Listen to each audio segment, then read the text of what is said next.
Hello, good morning, नमस्कार। सभी का स्वागत है स्पिरिचुअलिटी मैटर्स अध्यात्म मेरे चैनल पे। आई होप सब अच्छा कर रहे होंगे अपनी लाइफ में, लाइफ को एंजॉय कर रहे होंगे। और आजकल जो हम मीमांसा दर्शन कर रहे हैं, इस ज्ञान से भी लाभ उठा रहे होंगे, इस ज्ञान से भी बहुत कुछ सीख रहे होंगे। ये ज्ञान आपके जीवन में निश्चित ही दिव्य प्रकाश लेकर आ रहा है, आपको सन्मार्ग से जोड़ रहा है, आपके अंदर एक नवीन चेतना का विकास कर रहा है।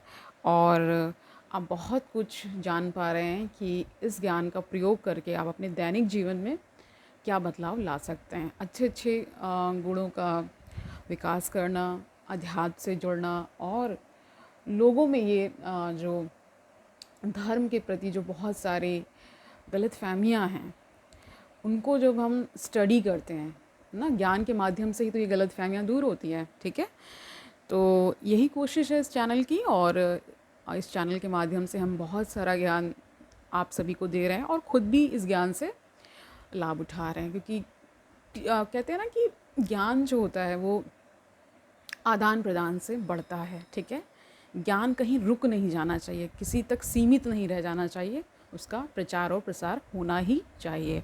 तो आज जो हम मीमांसा दर्शन में करने वाले हैं वो ईश्वर का स्थान जानेंगे। मीमांसा दर्शन के अकॉर्डिंग ईश्वर का क्या स्थान है और इसका धर्म विचार भी जान लेंगे। शुरू करते हैं आज का सेशन, लेट्स गेट स्टार्टेड। तो देखिए, मीमांसा दर्शन में ईश्वर का स्थान अत्यंत ही गौण दिया गया है, यानी कि इसका बहुत कम इसको वैल्यू की गई है।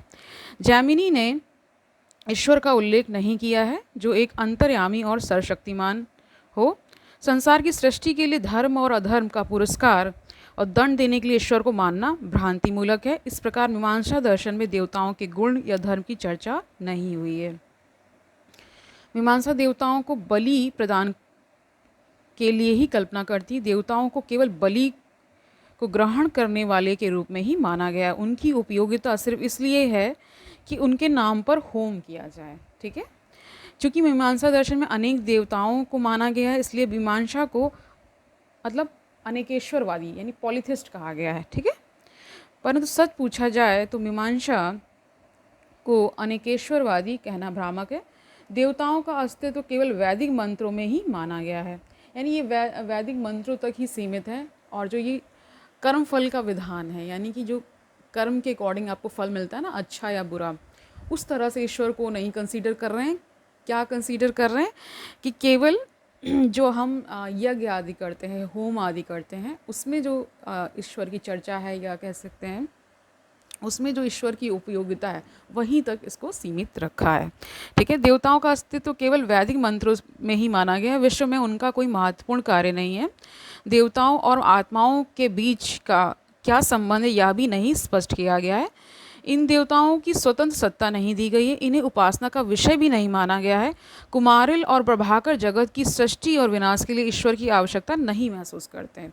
ठीक है, तो इन्होंने जो दो संप्रदाय बढ़ गए थे, कुमारिल और प्रभाकर मिश्र में, तो वो भी जो ईश्वर को उतनी महत्वता नहीं दे रहे हैं। ठीक है, ईश्वर को विश्व का सृष्टा, पालनकर्ता और संहारकर्ता मानना भ्रामक है। तो ये सब जो विचार हैं, इनके अकॉर्डिंग सब भ्रामक हैं। ठीक है, कुमारिल ईश्वर को वेद का निर्माता नहीं मानते। यदि वेद की रचना ईश्वर के द्वारा मानी जाए तो वेद संदिग्ध भी हो सकते हैं।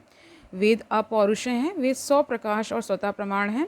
इसलिए कुछ विद्वानों ने मीमांसा के देवताओं को महाकाव्य के अमर पात्र की तरह माना है।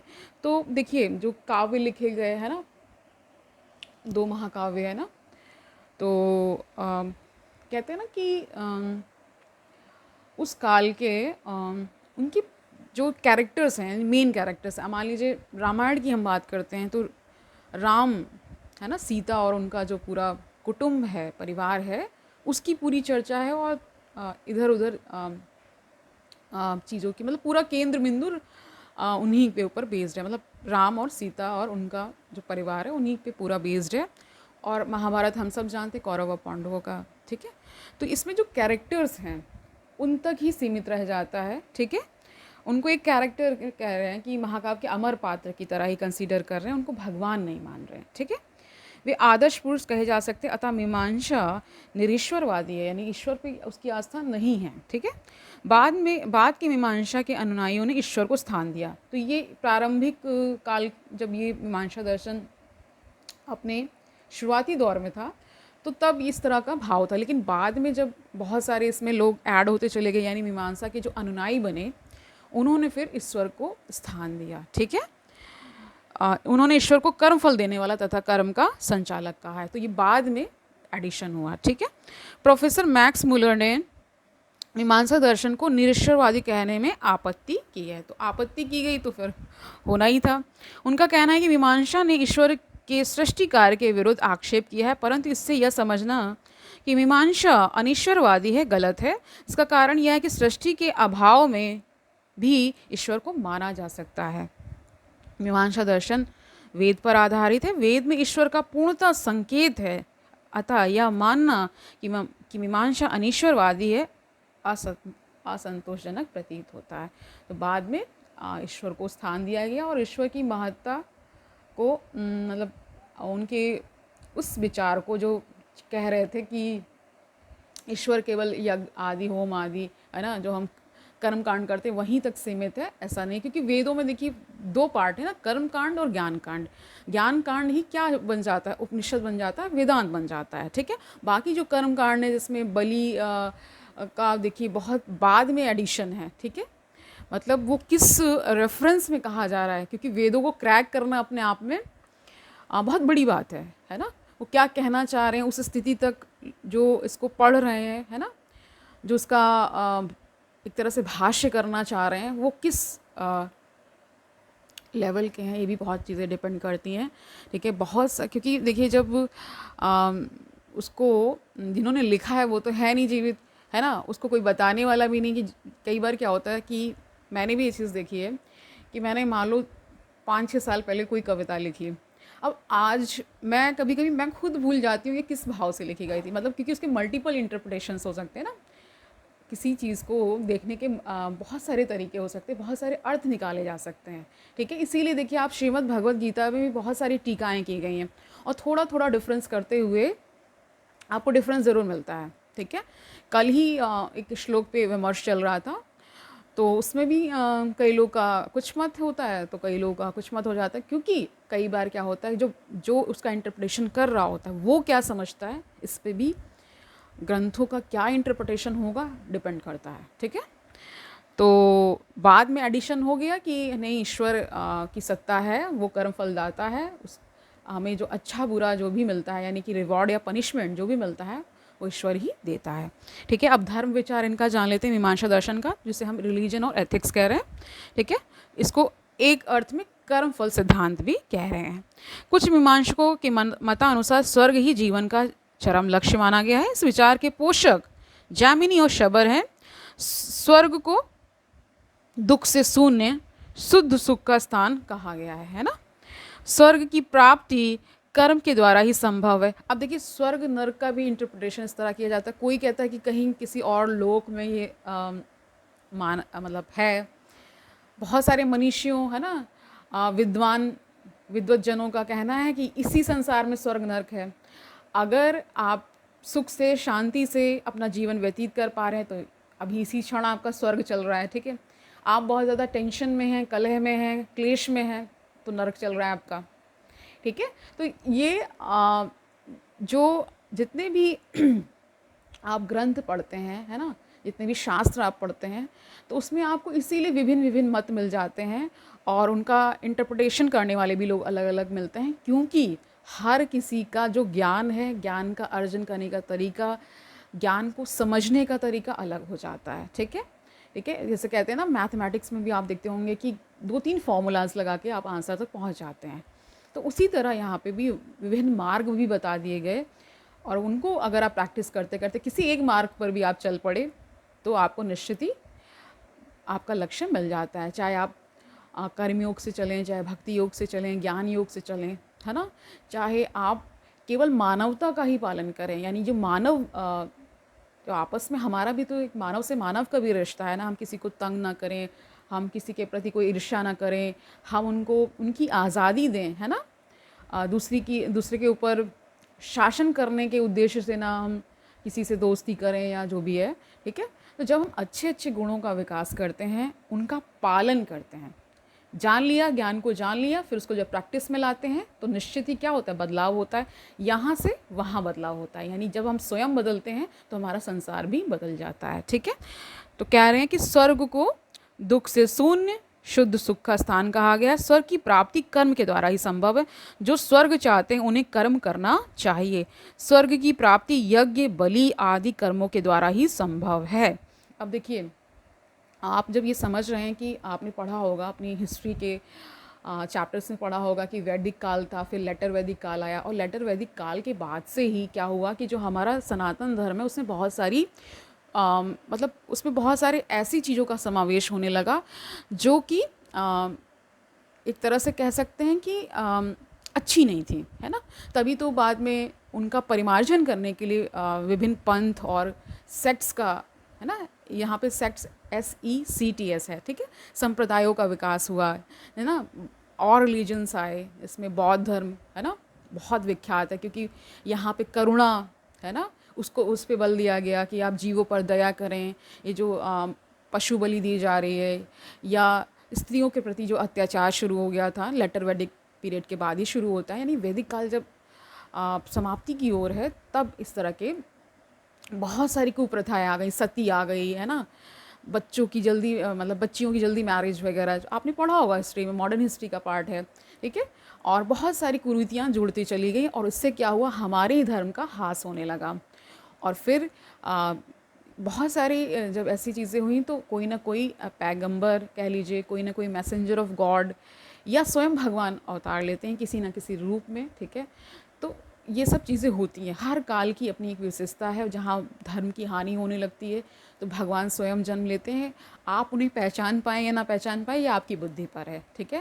क्योंकि कई बार क्या होता है, कई लोग ये प्रश्न करते हैं अगर ऐसा था तो उनके समकालीन उनको क्यों नहीं पहचान पा रहे थे। देखिए, यहाँ अभी भी इस संसार में बहुत अच्छे लोग हैं, बहुत सुंदर सुंदर लोग हैं और बहुत इसके विपरीत भी लोग हैं। तो संसार का मतलब ही क्या होता है, मिला जुला होना। सबका यहाँ पे अस्तित्व है, बुरे लोगों का भी है और अच्छे लोगों का भी है, लेकिन हमें कहाँ फोकस करना है, अच्छी बातों पर, ठीक है। तो यही यहाँ बताया जा रहा है।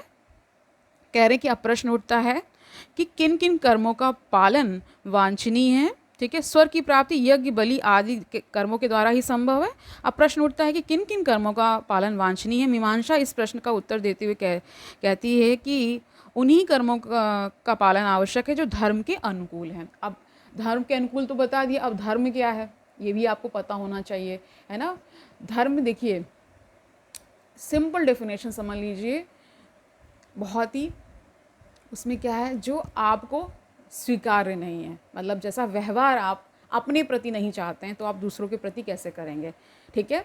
दूसरा, यहाँ पे पूरा संसार आ जाता है, चाहे वो जीवों के प्रति हो, है ना। आप हिंसा क्यों करेंगे किसी के प्रति, ठीक है, उनको मार कर क्यों खाएंगे आप, ठीक है। तो अगर देखिए करुणा भाव से अगर आप जीवन जी रहे हैं तो फिर आप कुछ गलत कर नहीं पाएंगे, ठीक है। अगर आप में एक भी अच्छा गुण आ चुका है तो आप किसी भी जीव, किसी भी मानव या कोई भी व्यक्ति हो, है ना, कोई भी व्यक्ति विशेष हो, बड़ा हो छोटा हो, है ना, किसी भी जाति संप्रदाय, है ना, रिलीजन का हो, आप गलत कर नहीं पाएंगे। ये मैंने पहले ही बता दिया। अगर जिसके अंदर वो ईश्वर प्रकाशित हो चुका है, ठीक है। कहते हैं कि अभी कल ही मैं एक कहीं पढ़ रही थी, उसमें कह रहे थे कि आप अपना हृदय, ये शायद रामकृष्ण परमहंस का ही कहना है कि अगर आपका हृदय इतना पवित्र हो जाए कि उसमें ईश्वर स्वयं प्रकाशित हो जाए, तब कहते हैं, मतलब ईश्वर के आने के लिए, ऐसे तो ईश्वर है, सबके हृदय में है, ठीक है, लेकिन वो प्रकाशित नहीं है। प्रकाशित क्यों नहीं है? क्योंकि आपका हृदय मलिनता है, मलिनता से भरा हुआ है, मलिन हृदय है, ठीक है। तो जब ये हृदय जैसे जैसे शुद्ध होता जाता है, आपकी पवित्र भावनाएं आती जाती हैं, है ना, आने लगती हैं जब, तो कहते हैं ईश्वर वो प्रकाशित होने लगता है, ठीक है। यानी कि आपको खुद ही महसूस होगा, बहुत शांत आप रहने लगेंगे, आप बहुत काल्म एंड कंपोज्ड, है ना, कि आपको किसी से ईर्ष्या होगी ही नहीं, ठीक है। इस तरह से वापस लौटते हैं विषय की ओर, ठीक है। कह रहे हैं मीमांसा वैदिक कर्मकांड को ही धर्म मानती है। वेद नित्य ज्ञान के भंडार तथा अपौरुष हैं। यज्ञ, बलि, हवन आदि के पालन का निर्देश वेद में निहित है, जिनके अनुष्ठान से ही व्यक्ति धर्म को अपना सकता है। अतः धर्म का अर्थ वेद विहित कर्तव्य है, यानी वेद के अनुसार जो आप कर्तव्य कर रहे हैं, ठीक है। ऐसे कर्म जिनके अनुष्ठान में वेद सहमत नहीं है तथा जिन कर्मों पर वेद में निषेध किया गया उनका परित्याग आवश्यक है। मीमांसा के मतानुसार अधर्म का अर्थ वेद के निषिद्ध कार्यों का त्याग है, ठीक है। यानी कि जो कार्य मना किए गए अगर आप वो कर रहे हैं तो फिर क्या हो जाएगा, फिर तो आप अधर्मी हो जाएंगे, ठीक है। ओके, तो ऐसा कहा जाता है कि धर्म और अधर्म बहुत ही पतली रेखा है, ठीक है। इंसान कब धर्म से अधर्म की ओर चला जाता है पता नहीं चलता। ये पता तब चलेगा आपको जब आप निरंतर अपने कर्मों की चेकिंग करते रहेंगे और निरंतर उस पाथ पे जो आपने स्पिरिचुअलिटी हो गया या धर्म का जो भी पाथ आपने फॉलो करना शुरू किया है उस पर चलेंगे। अब देखिए कई बार क्या होता है, धर्म के नाम पे ही बहुत सारी चीज़ें इंसान गलत कर बैठता है, तो वो सच्ची धार्मिकता नहीं है। कोई भी धर्म ये नहीं सिखा रहा है कि आप हिंसा करिए, ठीक है। अगर उसमें कहीं अगर कोई ये बता रहा है कि ऐसा कुछ है तो फिर वो बाद का एडिशन है, किसी ऐसे उसमें इंसान का दिमाग बाद में लगाया, उसने लगाया है अपना है ताकि वो अपना सिद्ध कर सके ना वो क्या है, ठीक है। ओके फाइन, आगे देखिए क्या बता रहे हैं। कह रहे हैं मीमांसा के मतानुसार अधर्म का अर्थ वेद के निषिद्ध कर्मों का त्याग है। देखिए वेद के निषिद्ध कर्मों का त्याग है, ठीक है।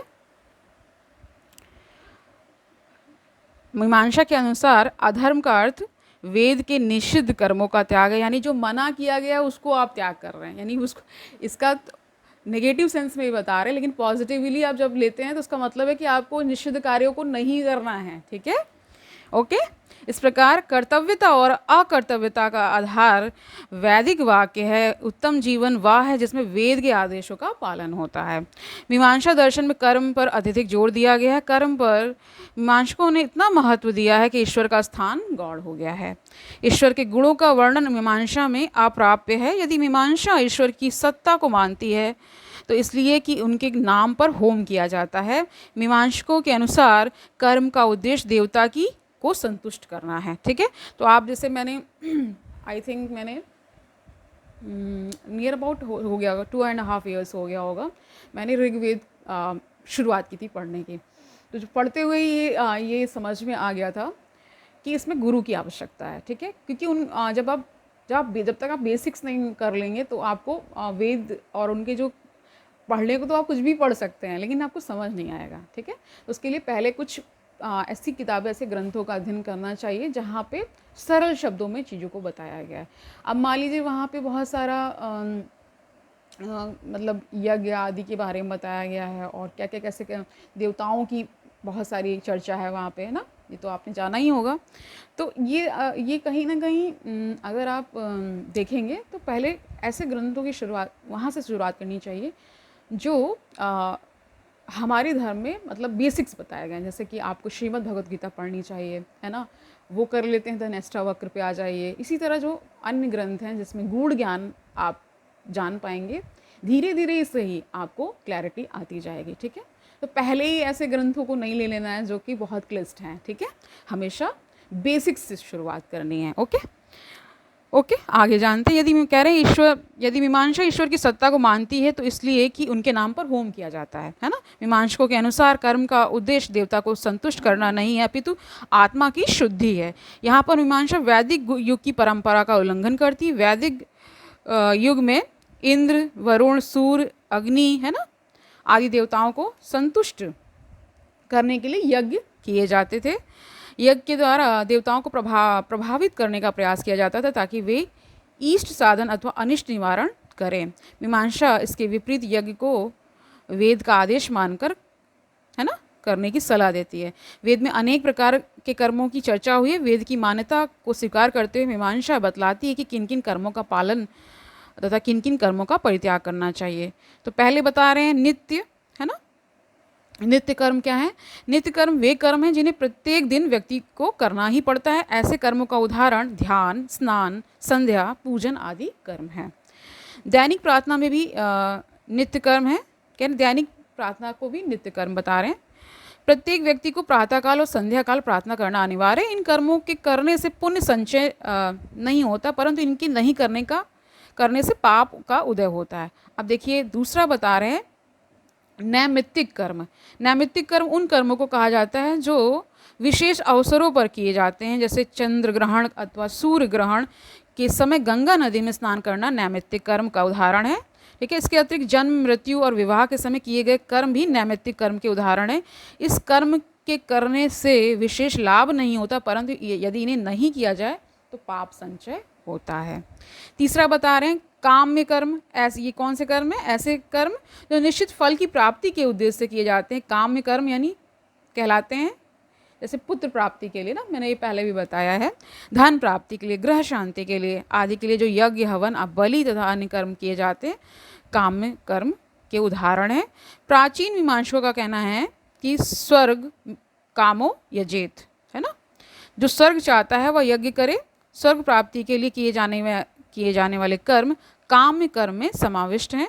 ऐसे कर्मों के करने से पुण्य संचय होता है, परंतु इनके नहीं करने से पाप का उदय नहीं होता है। ठीक है, अब देखिए निषिद्ध कर्म कौन है? निषिद्ध कर्म उन कर्मों को कहा जाता है जिनके करने का निषेध रहता है। ऐसे कर्मों को नहीं करने से पुण्य की प्राप्ति नहीं होती, परंतु इनके करने से मनुष्य पाप का भागी हो जाता है। पांचवा बताया प्रायश्चित कर्म। ठीक है, यदि कोई व्यक्ति निषिद्ध कर्म को करता है तो उसके अशुभ फल से बचने के लिए प्रायश्चित होता है। ऐसी परिस्थिति में बुरे फल को रोकने के लिए तथा अथवा कर्म मतलब उसको कम करने के लिए ना, जो कर्म किया जाता है वह प्रायश्चित कर्म कहा जाता है। प्रायश्चित के लिए अनेक विधियों का वर्णन पूर्ण रीति से किया गया है।